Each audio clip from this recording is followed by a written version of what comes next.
have with us S. Ramnath, CFO of ITD Cementation.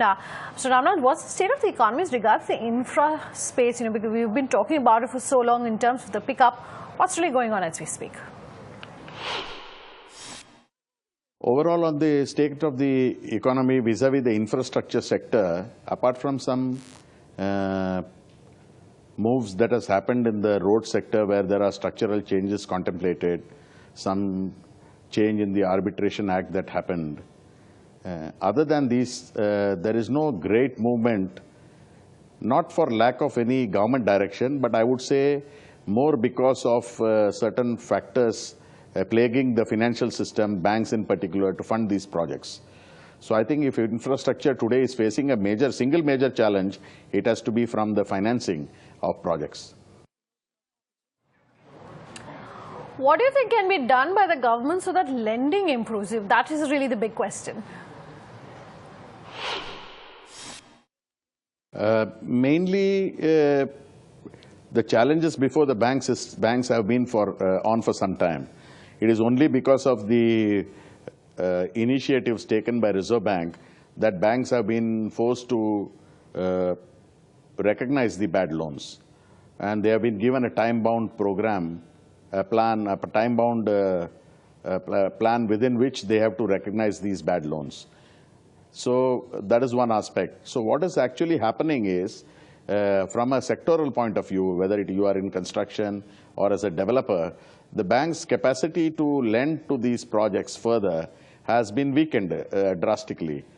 So any infrastructure investment has to have a mix of both equity and loan, debt. And in the absence of funding by banks or institutions or other institutional mechanisms to lend to this sector, there's going to be a major issue on implementation of these projects. Quick last word then, what are your expectations from the budget for the infra space? The expectations from the budget are very low as far as the sector is concerned, given the challenges before the government. But most of the expectations are outside the budget, if you ask me honestly. For example, several foreign companies want to participate in infrastructure development in India, but they still have to wait a long time to get their companies registered, visa clearances for their people, project approvals, and those kind of things are taking inordinate time. That is one part that the government needs to address, and this cannot be in the budget.